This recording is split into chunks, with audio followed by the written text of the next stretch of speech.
Multimedia, Acción Empresarial, presenta Gerencia para Todos, con Rafael Nieves.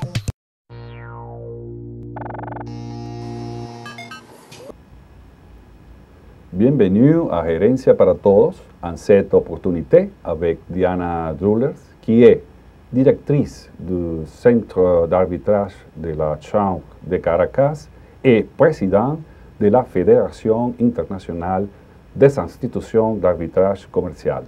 Bienvenue, Dr. Drullers. Merci, je suis ravie d'être ici avec vous. En premier, qu'est-ce que c'est l'arbitrage? L'arbitrage, c'est une institution de droit qui existe depuis l'ancien temps, vraiment depuis le droit romain, qui est le premier qui l'a écrit. Et après, au long du temps, il y a le Moyen-Âge, dans toutes les chambres de commerce, ou ce qu'on appelait les chambres de commerce de ce moment-là. Tous les commerçants voulaient faisaient des négociations et ils voulaient que ça soit plutôt les égaux qui allaient faire la solution des problèmes qu'ils avaient entre eux. Au lieu d'aller chez le grand roi ou chez le duc pour chercher les solutions, ils préféraient le faire eux-mêmes. Et puis après la Première Guerre mondiale dans l'Europe, et pour faire tout ce qui était rebâtir les différents pays, on a fait un grand effort dans la Chambre de commerce internationale et on a situé ce système d'arbitrage parce que tout ce qui était les commerçants dans un pays ne voulaient pas aller dans les cours des autres pays. Et donc ça s'est développé comme ça dans l'Europe et après ça, un peu tout le monde a commencé avec le thème de l'arbitrage.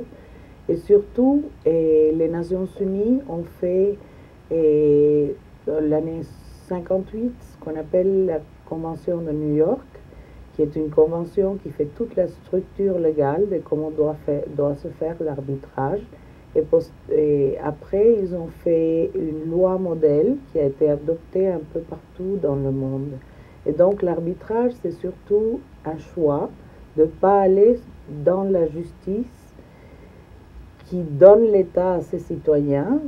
C'est quelque chose de plus privé. C'est les gens qui mettent les clauses dans leur contrat et vont directement dans l'arbitrage ou les institutions d'arbitrage, soit les internationales, soit les locales, ou plutôt soit ce qu'on appelle l'arbitrage indépendant. Et quel est l'avantage à l'arbitrage pour résoudre les conflits d'affaires? Et ben justement, c'est beaucoup plus spécialisé et c'est surtout le temps. Aujourd'hui, le temps, c'est l'argent et c'est une modernité qu'on a partout au monde, quoi. Maintenant, les lois sont difficiles à changer, tandis que l'arbitrage s'effectue surtout dans les institutions et tout ce qui est les règlements des institutions est beaucoup plus facile de changer et donc les gens préfèrent ça. En plus, il y a beaucoup plus de flexibilité. Vous m'excusez, j'utilise le même mot plusieurs fois. Et il y a beaucoup plus de flexibilité, ce qui fait que les gens peuvent faire leur procédure comme ils veulent. C'est-à-dire que si on veut quelque chose de plus long, de plus formal, on a besoin de témoins, on a besoin des preuves documentales, on a besoin de plusieurs choses, on a le droit de le faire. Tandis que si on a seulement l'interprétation d'une clause d'un contrat, on peut le faire beaucoup plus court. En plus, la loi modèle fait que ça ne dure que 6 mois, ce qui fait que du moment où la procédure commence, les arbitres sont investis de juridiction seulement pendant 6 mois.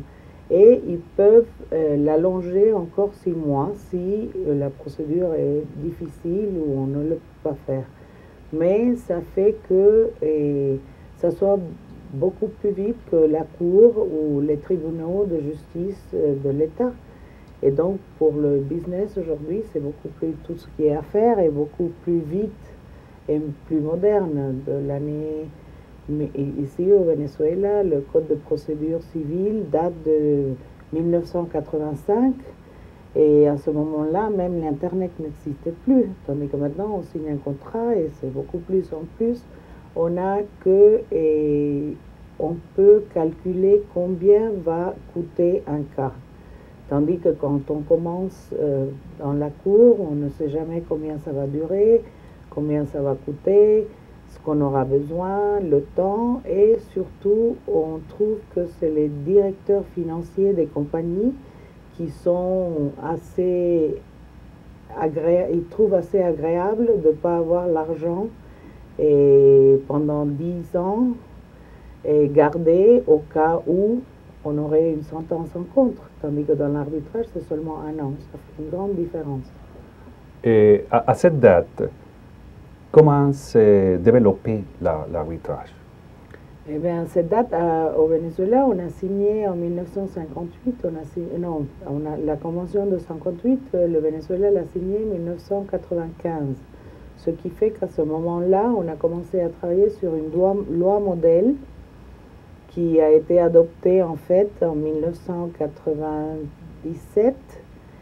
Et la Chambre de commerce de Caracas a été très active. Et d'ailleurs, on a fait un événement et on a eu le secrétaire général de la Cour internationale était venu à Caracas pour faire un peu la connaissance de ce que c'était l'arbitrage, ou plutôt la reconnaissance de ce qu'on avait fait dans le pays. Et ça a marché très bien. La Chambre a fait son centre d'arbitrage, on a fait notre règlement, on a eu les arbitres, on a eu un bureau dans la Chambre et on a commencé à faire les cas. Et donc, ça a marché bien. On a eu d'abord les relations avec tout ce qui était les cours. Et maintenant, si on voit dans la jurisprudence, vraiment, ils ont fait un effort et ils ont collaboré assez bien avec... ils ont compris quel était le rôle des cours dans l'arbitrage. Et maintenant, ils soutiennent le système assez bien. Comment fonctionne les centres d'arbitrage de la Chambre de Caracas? Ben, nous fonctionnons depuis l'année 1998. On a commencé, et puis tout d'un coup, quand on a un règlement, on se trouve qu'il faut avoir des cas.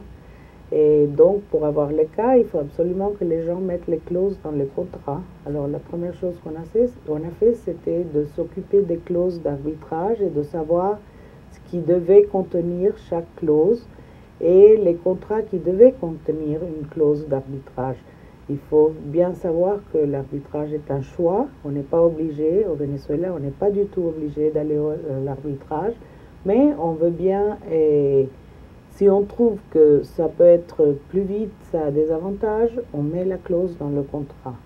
Et donc, après ça, il a fallu qu'on parle aux avocats des grandes compagnies pour qu'ils acceptent le système d'arbitrage d'abord, ils mettent leurs clauses et ils savent après, les autres savent, quand on est dans une procédure d'arbitrage, comment faut-il agir.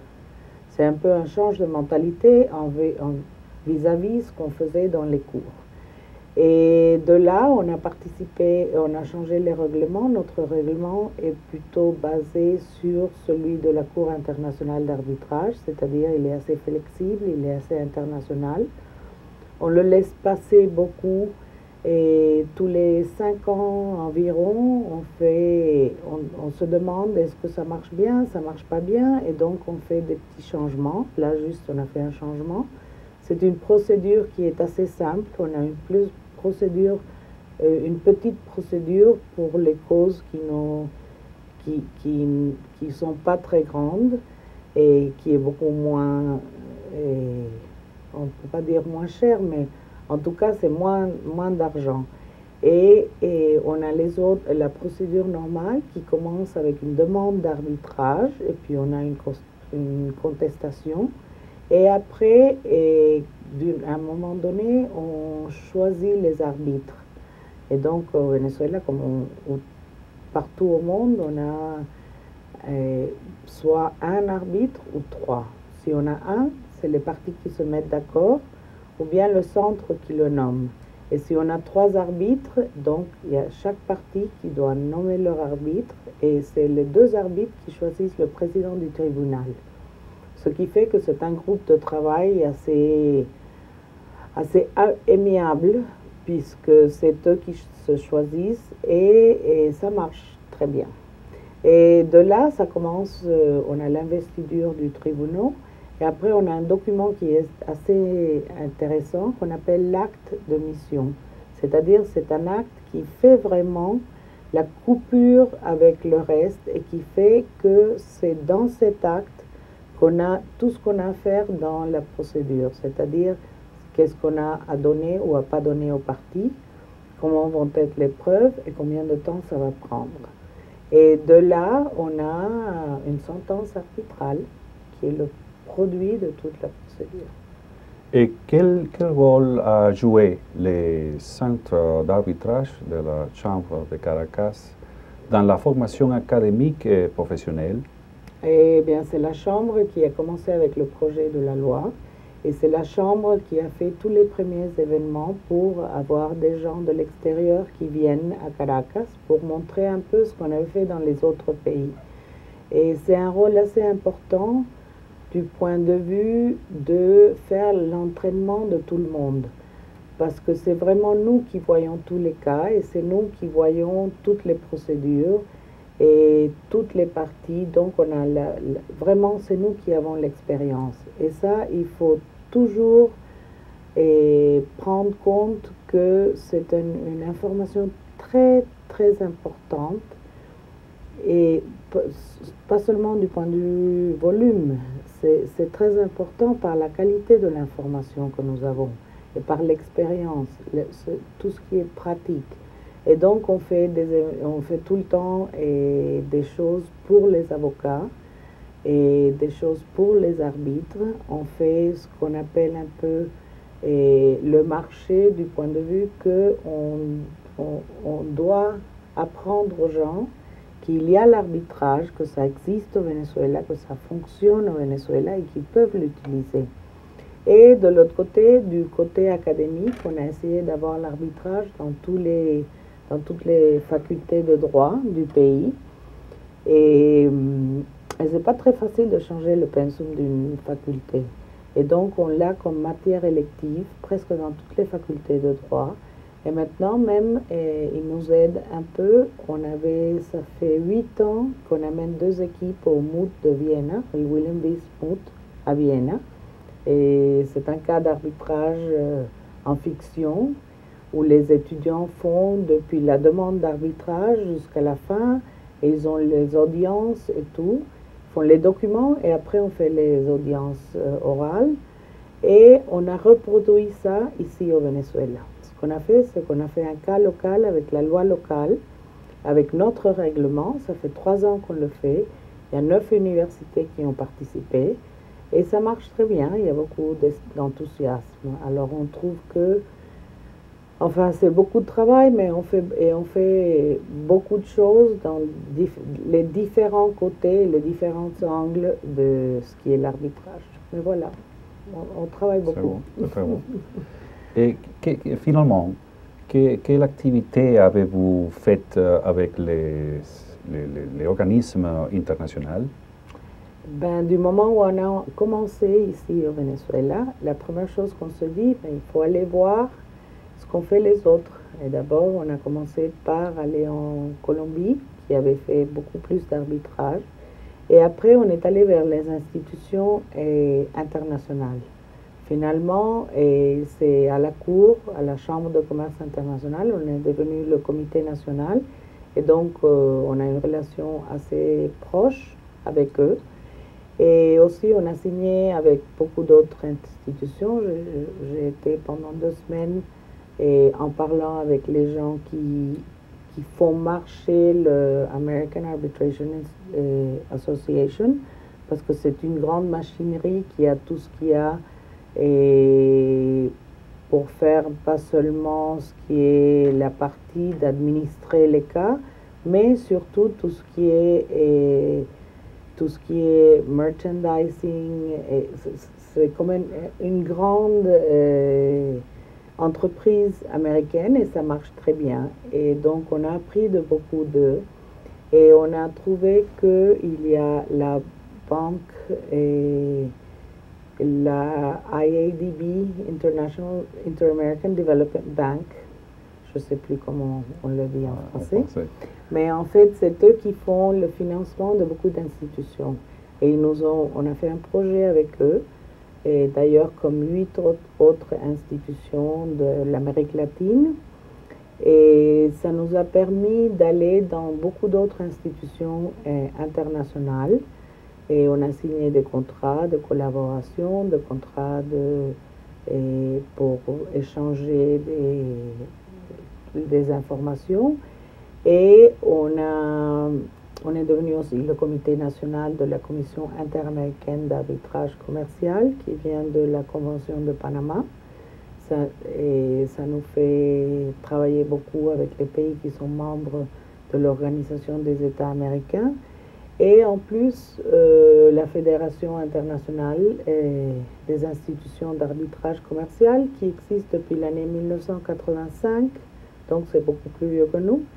Mais c'est une institution qui est très très intéressante parce que ça donne le développement de tout ce qui est l'arbitrage institutionnel au monde. On est 58 institutions qui vraiment travaillent dans le milieu et on fait des projets, on fait des échanges d'informations et on a la compétence, mais on a tous un peu les mêmes problèmes. Et donc, ça fait que on échange des informations, on se trouve une fois par an, on a nos assemblées et on fait des projets. Et les projets sont assez intéressants parce que c'est des projets qui vont en bénéfice de toutes les institutions. Alors on a fait un premier projet pour les taxes et qui a été, c'est un projet qu'on ne pouvait pas faire tous ensemble puisque tout ce qui est les taxes, les impôts, sont dans les divers pays, chacun a ses impôts et donc chacun doit le faire avec leur État. Mais après, on a fait un autre projet très intéressant aussi qui fait que qu'est-ce qui deviennent les sentences arbitrales quand elles quittent les centres d'arbitrage. Et ça, c'est très important parce que les sentences d'arbitrage, d'habitude, on en parle dans la jurisprudence comme si c'était le nom de l'institution. Et on sait tous que ce n'est pas les institutions qui donnent les sentences d'arbitrage, c'est les tribunaux d'arbitrage. Et alors, on se trouve que ce qui se passe après qu'une partie sort du centre d'arbitrage avec leurs documents en main, est-ce qu'ils vont avoir ce qu'ils ont eu dans le document? Est-ce que l'autre partie va faire honneur à ce document? Est-ce qu'ils vont pouvoir négocier le document? Ou la sentence arbitrale doit être envoyée à la cour pour que ça soit vraiment exécuté. Et on a trouvé que oui, 65%, entre 65 et 80%, ça dépend de la région du monde. Et on a volontiers, les gens font. Et là, je crois que c'est important de penser que justement, ça se passe parce que l'arbitrage est un choix. On n'est pas obligé d'aller à l'arbitrage. Et donc, ça fait que les gens, quand ils veulent vraiment avoir une solution à leurs problèmes, ils vont dans l'arbitrage. Ils ne veulent pas pousser cette solution à plus tard. Et alors, maintenant, on a un autre service qu'on essaye de reprendre. C'est un service où on a une espèce d'inventaire de toutes les grandes compagnies qui donnent des services au centre d'arbitrage. Et que ce soit un bon service et qu'on puisse tous avoir un peu la même qualité. Service par spécialité. C'est-à-dire les services, ça peut être des services d'interprétation, ça peut être des services pour les experts dans les cas, ça peut être des services de transcription, ça peut être beaucoup de choses, mais ce qui est très important, c'est un peu l'objectif, c'est que quand on prête un service d'arbitrage, ça doit avoir une certaine qualité. Parce que si quelqu'un va dans un centre d'arbitrage avec son problème et qu'il n'est pas résolu, quand il va dire, il va pas dire non, c'est ce centre d'arbitrage qui ne marche pas, il va dire c'est l'arbitrage qui ne marche pas au monde. Alors je préfère ne plus signer une clause d'arbitrage. Ça fait rien, ça fait aucune différence. Ça n'a rien primordial pour tous les procès. Oui, voilà. Que ce soit une vraie qualité de service, que l'arbitrage soit aux différentes institutions, chacune a ses caractéristiques propres, qui est complètement différente. Et peut-être c'est une différente liste d'arbitres, il y a des gens qui travaillent ou ne travaillent pas dans ce centre, Mais en tout cas, c'est ce qu'il a fait différent des autres. Les règlements sont différents.